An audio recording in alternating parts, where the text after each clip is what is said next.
I'd like to offer some words on Dhamma now. I'd just like to start by paying homage to the Buddha, Dhamma and Sangha.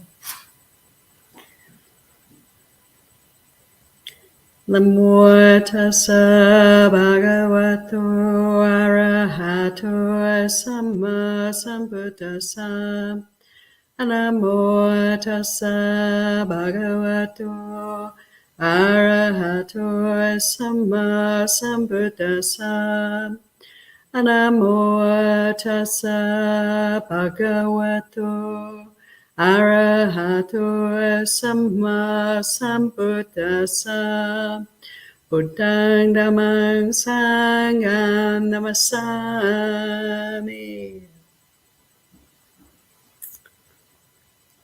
So I picked a topic for the talk this week, which is making peace.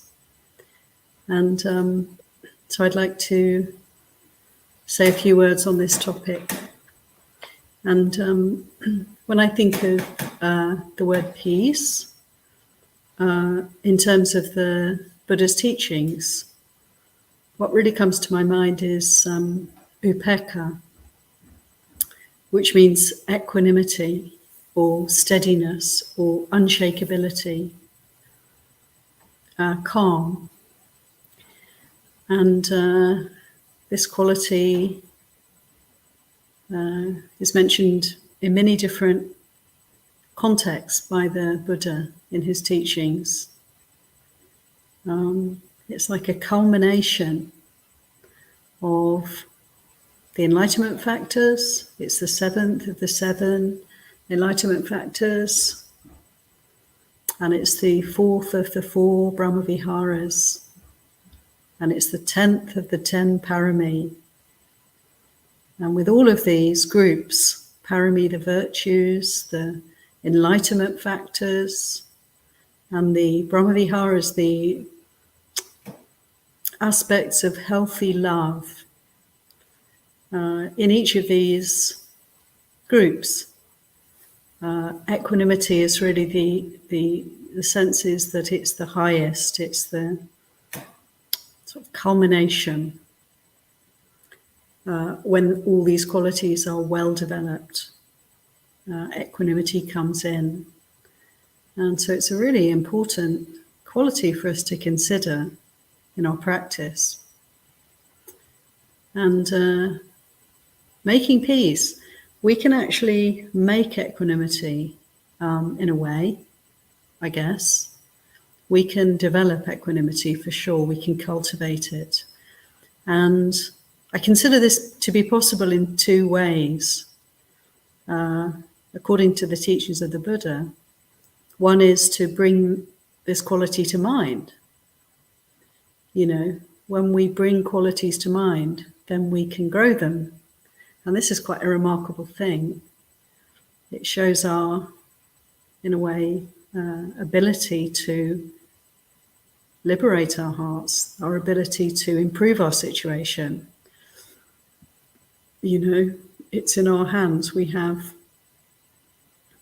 this much agency that we can develop good qualities and we can let go of unwholesome qualities. These aspects of right effort are there for us. And it is interesting how, you know, the Buddha said what we pay attention to will develop and what we turn our attention away from will fade. And that is marvelous, so long as we know how to skillfully direct our attention. We need to be able to make the right choices, don't we? But one good choice is to choose to develop equanimity.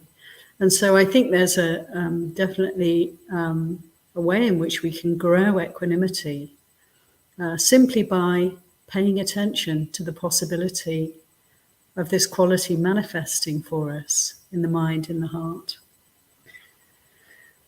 And so to consider the Brahmaviharas, say, the divine abidings, the different faces of love, the different aspects of love, metta, karuna, mudita, upekkha,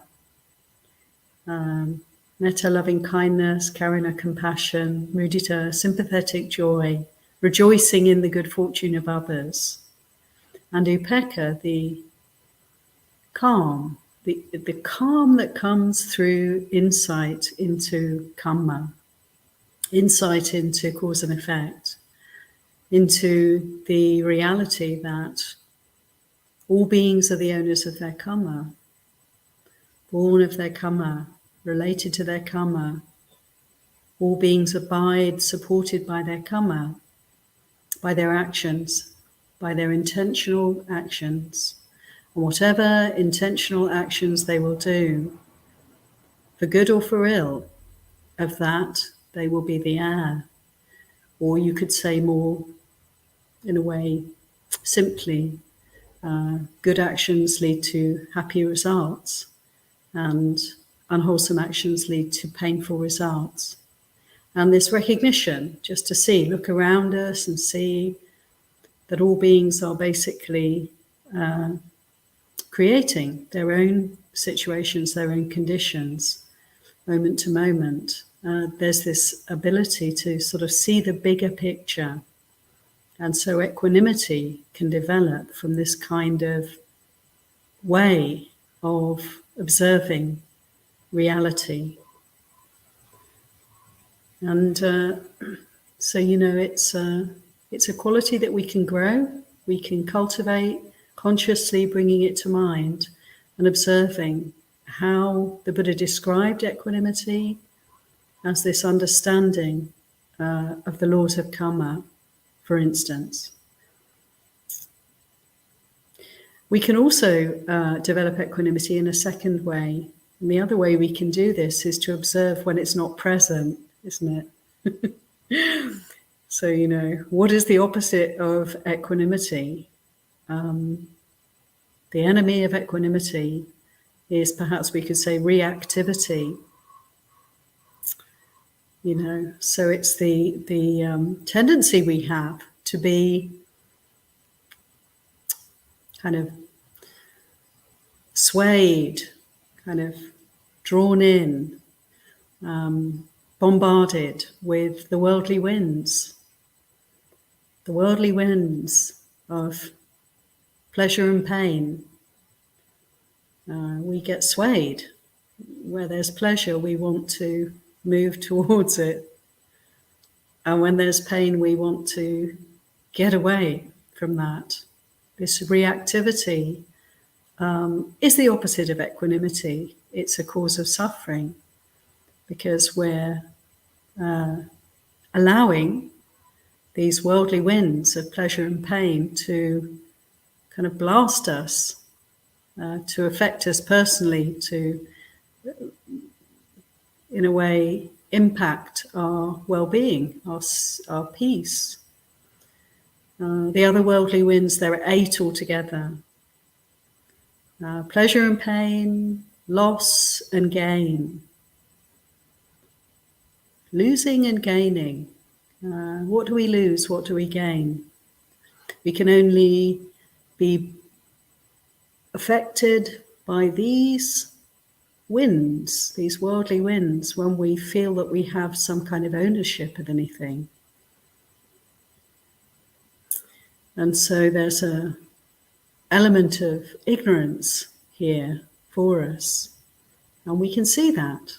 We can see when we are impacted by the sense of anything that can be lost, anything that can be held to and made mine.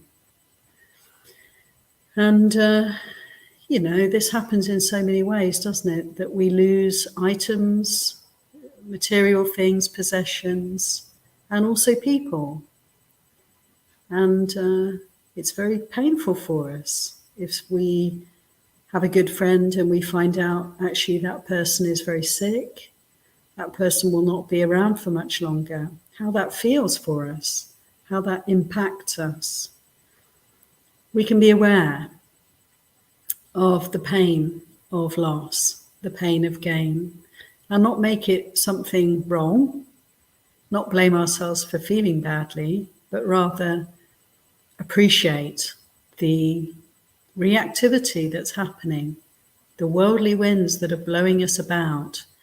And in the observing of this reactivity, the opposite of equanimity, through the experience of dukkha, suffering, when we are reactive, when we are impacted by happenings in our lives, then we can move in the direction of equanimity. Equanimity will manifest for us as we learn, as we understand the dukkha that's inherent in gain and loss.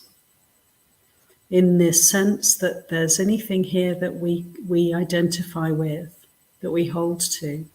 And we can't let go just because we think we should, or the Buddha told us to, or we read in the suttas that there's nothing that I can say is me or mine or myself.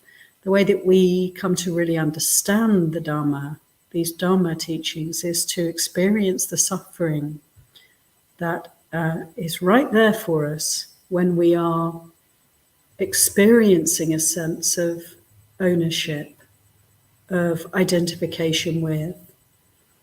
You know, it's only through this, what's real for us, what's actually happening for us, that we can appreciate these teachings. They're practical, they're immediate, they're inviting each one of us to investigate for ourselves.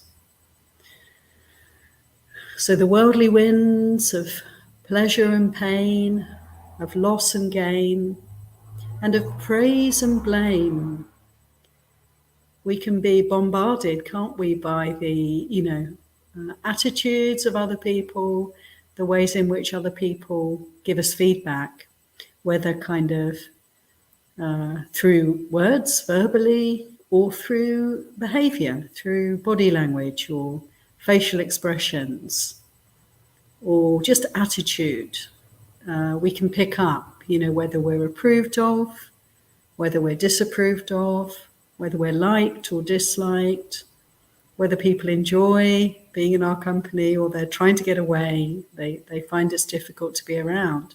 And this can have a big effect on us, can't it? And we can take it very personally if someone's upset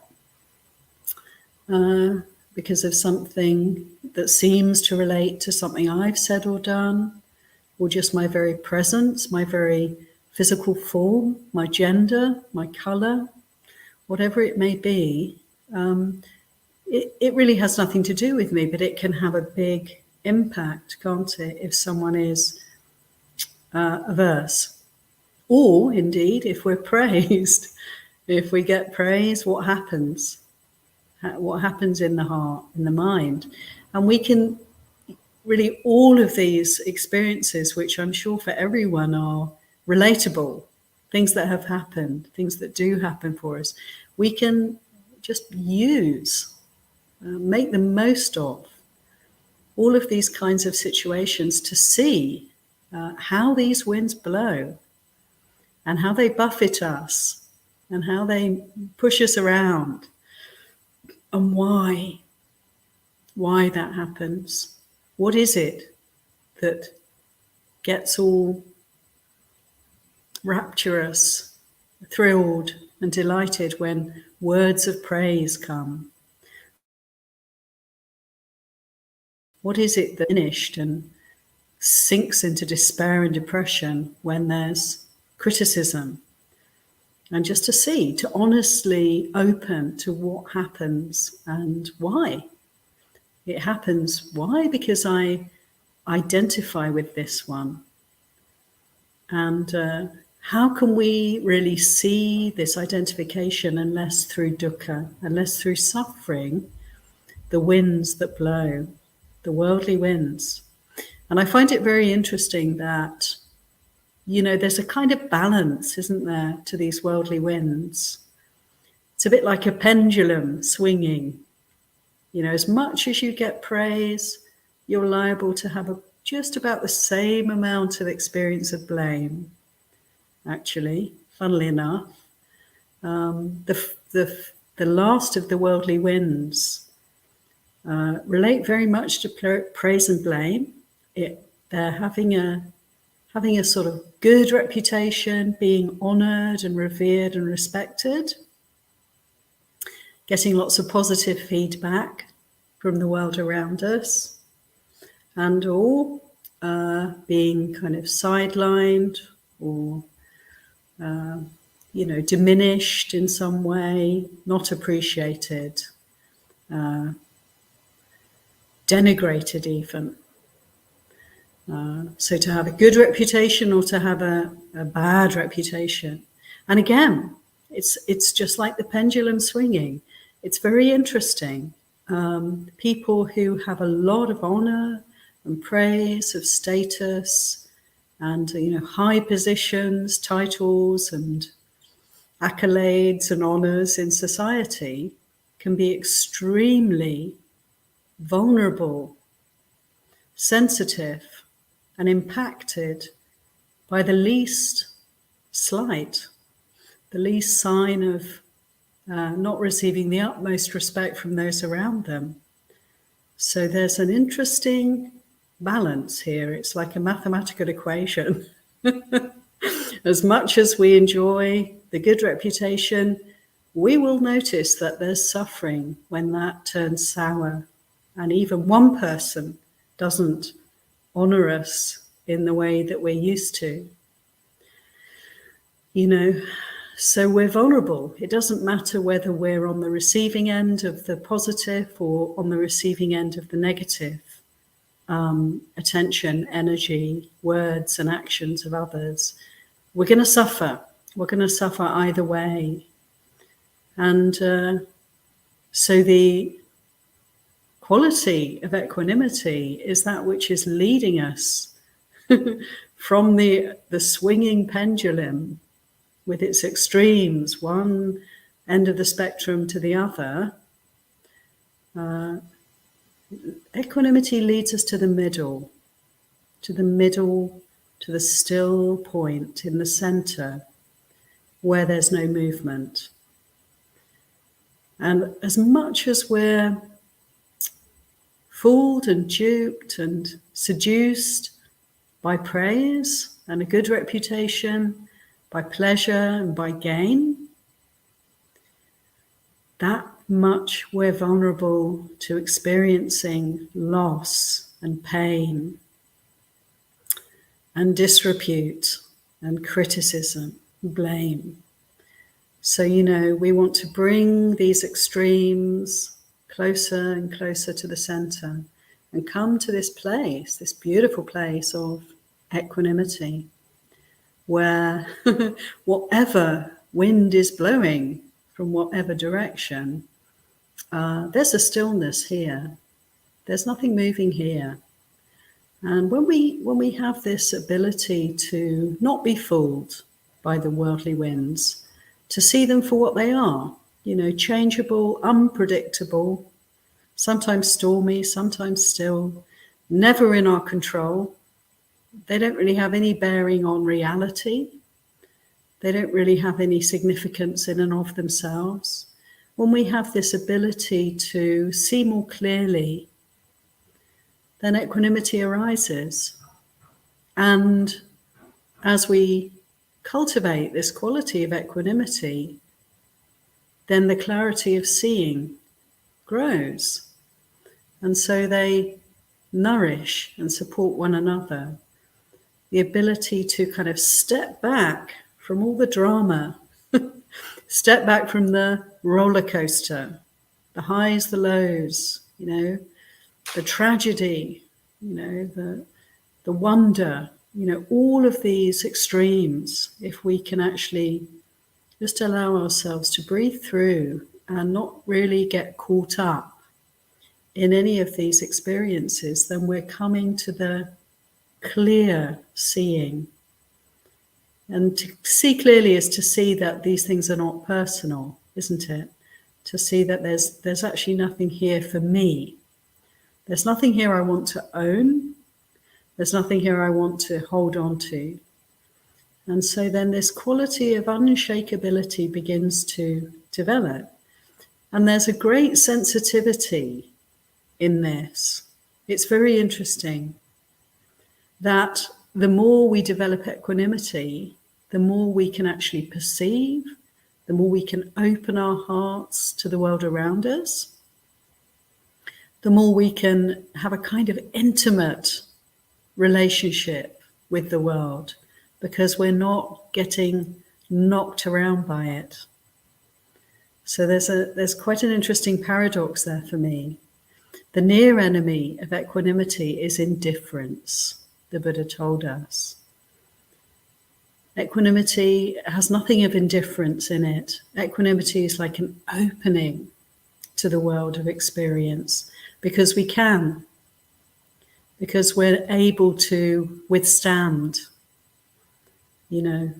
all the energies of this world. We're not getting swept around by them.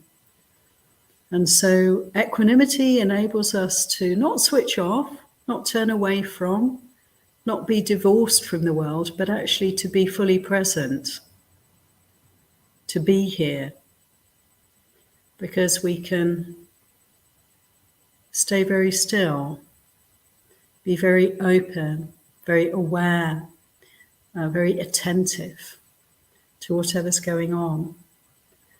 And the beauty of this is the more we can cultivate this kind of stillness, this kind of witnessing, this ability to see the bigger picture, not to take life personally, then the more these qualities can develop, because we're opening to the world.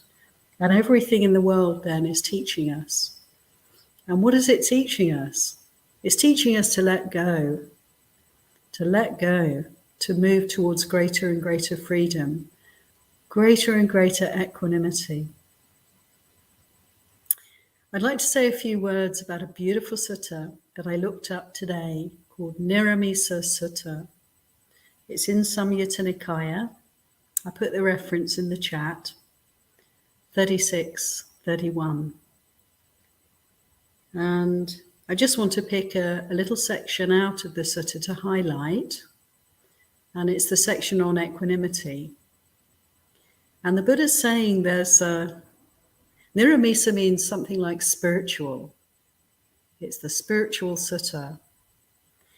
And in this sutta, the Buddha says there are 3 kinds of equanimity that can be developed. He said there's equanimity in relation to material things. There's spiritual equanimity. And there's even more spiritual equanimity. So I found this really beautiful and interesting sutta to read. And I'd like to see if I can say a few words about it.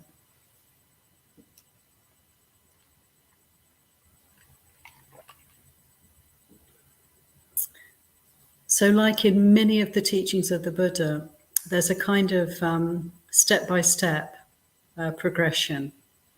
So starting with material equanimity, we can develop spiritual equanimity, and then we can develop even more spiritual equanimity.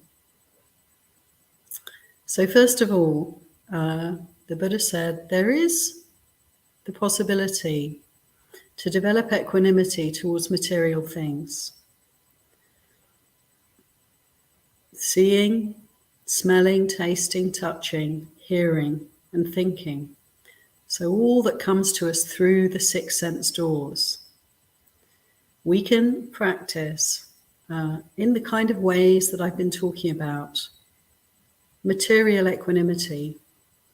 So with our experiences, our day-to-day experiences, can we consider bringing to mind this quality, this aspect of love? Let's remember, it's a very kind and a very gracious and generous way to be, if we're willing to cultivate equanimity for ourselves and for people around us, for all beings around us.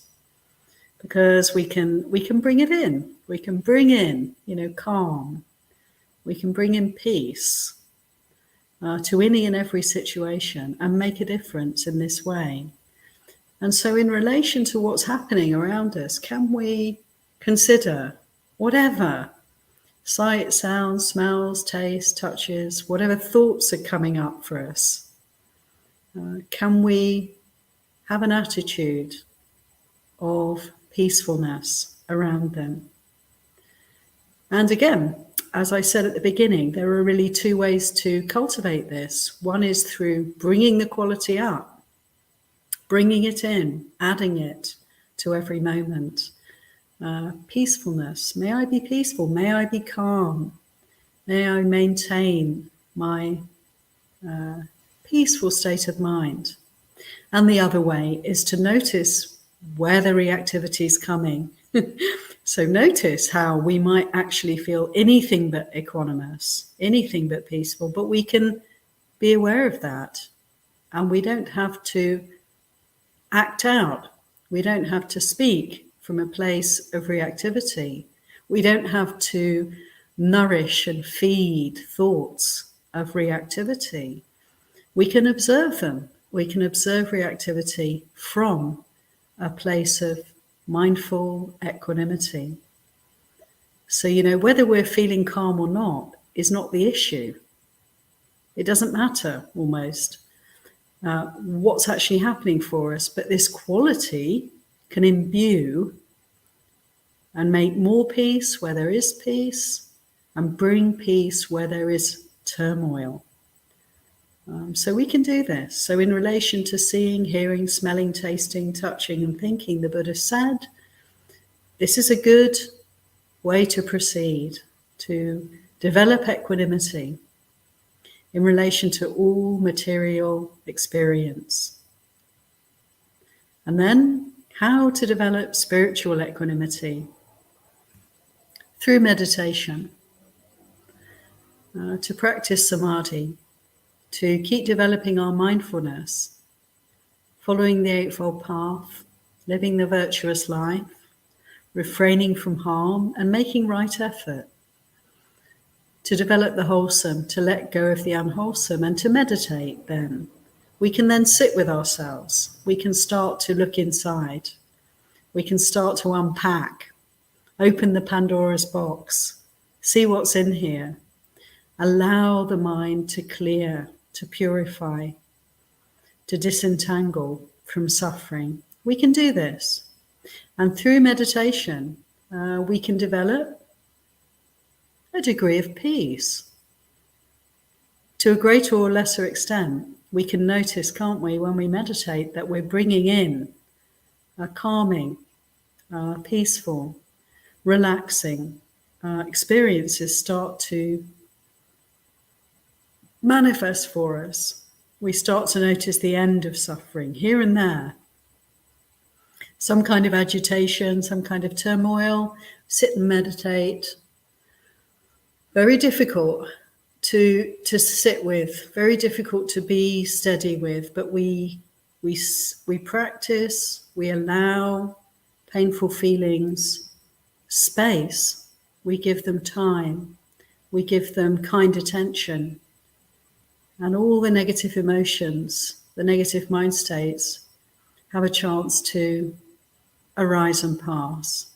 And we slowly learn, don't we, that what happens when we sit with anger, we sit with frustration, we sit with grief, we sit with fear, negativity. What happens? Well, they start to diminish. They start to fade. They come and go. They don't last forever. They don't define us. And we can experience moments when they're not present. Little mini nibbana moments can happen.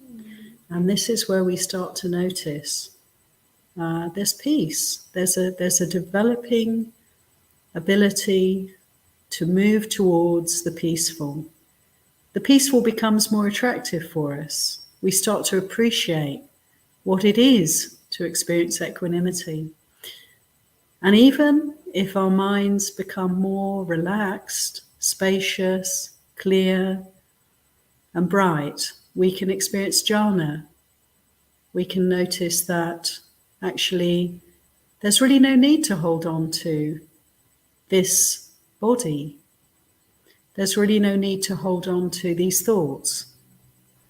We can actually allow the mind to become very focused, very one-pointed, very still and very equanimous, and experience periods of time when there's really nothing but peace, nothing but well-being, nothing but real happiness, physically and mentally. And we can appreciate that nothing lasts, Even the most sublimely peaceful meditation will come to an end. But we can notice the effect on the mind, on the heart, of these kind of experiences. Specifically, the fourth jhana is described by the Buddha as the state of uninterrupted, sublime peace, of profound equanimity, nothing moving, absolute calm, absolute stillness, unshakability. He said, like a person who's draped from head to foot with a beautiful, clean, white sheet. Imagine sitting in meditation just covered by a white sheet, nothing moving, completely still, no disturbance. It's hard to describe the jhana in words, but we can appreciate that the Buddha has given us all the guidance that we need to enable us to cultivate very peaceful states of mind, very focused, very still, very equanimous states of mind through meditation practice. And this is something to cultivate. And we can then apply our experiences of one-pointedness, of samadhi, of jhana, and gain great insight into reality. And so from the material equanimity involved in the six senses to the spiritual equanimity, where the six senses have gone, we've let go of them, and we can experience a mind that's freed up and see how the mind in its natural state is so very still, so very calm, so very peaceful. And we can then allow that peace, that equanimity to imbue our lives. And then in this sutta, Nirāmisasutta, the Buddha talks about the equanimity that is even more spiritual than the spiritual. What is that? So this is the most important aspect of equanimity for us. The culmination of this quality is the equanimity that is free from any kind of desire, free from any kind of craving, free from any kind of aversion, free from any kind of ignorance. This is the equanimity of spiritual attainment. And it's very interesting, really, to see that again and again, actually, the Buddha's pointing to, the jhana as very beautiful and insightful and helpful mental developments, ways of taming and training and brightening and illuminating the mind and allowing us to see what is this mind in actuality? What is real? But then we come back to this human realm, this body, this body mind, these senses, and the really more spiritual than the spiritual equanimity, the extra spiritual, super spiritual equanimity is the equanimity of being here and not having a mind that moves in any way in or out of samsara, towards or away from anything in samsara, that sees clearly the way things are. And this is, of course, the mind that's free from suffering. This is the mind of an arahant. This is the mind of a realized person. And I love that so many times in the suttas we're given the entire path. In relation to equanimity, in Nirāmisasutta, we have the entire path.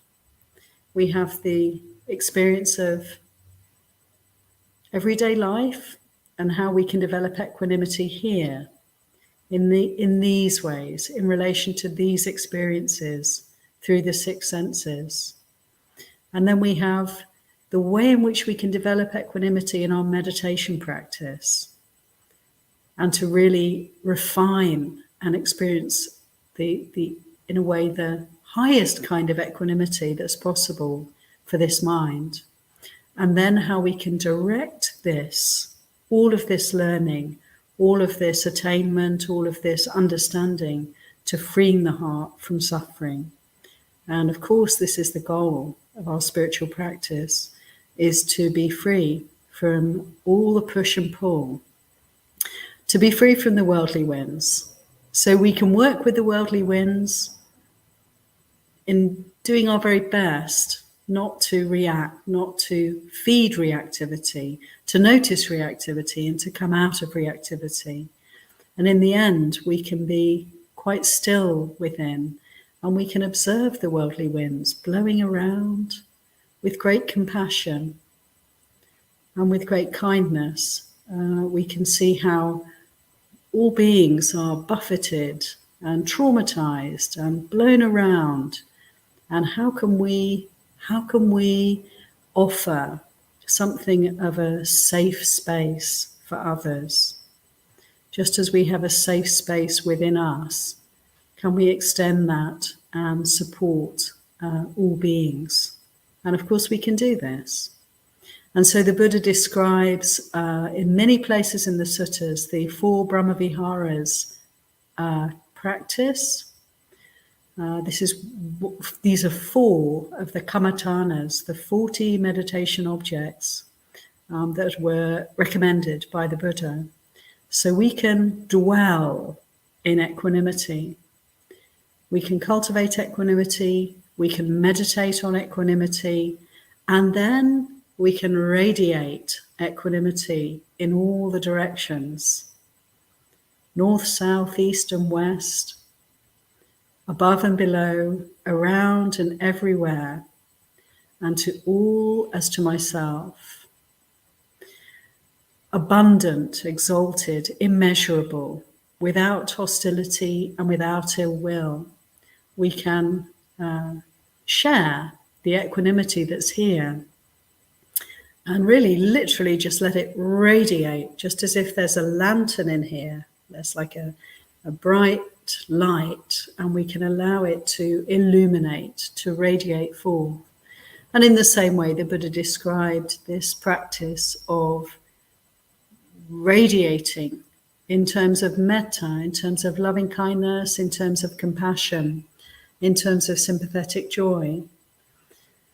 And you could say that all these qualities, love, compassion, sympathetic joy, and equanimity, are all really very, very closely related. They all kind of come together. They're like the 4 faces of Brahma, They're the 4 aspects of love. And so each one kind of nourishes the others. And so in our practice of equanimity, of unshakability, of the ability to stay still, like the heart, like the eye of the storm.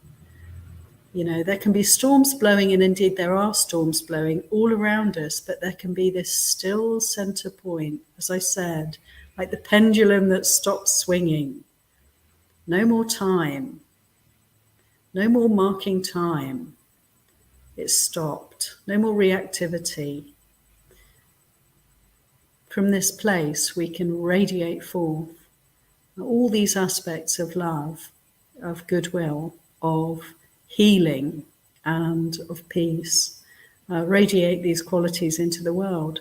So our practice is, of course, not just for ourselves. It's for all beings. And to cultivate equanimity in these ways, we can consider this, and consider this quality, and how it's of great benefit here for us, almost like on a moment-by-moment basis. You know, there's often some quiver and quake going on in here, isn't there?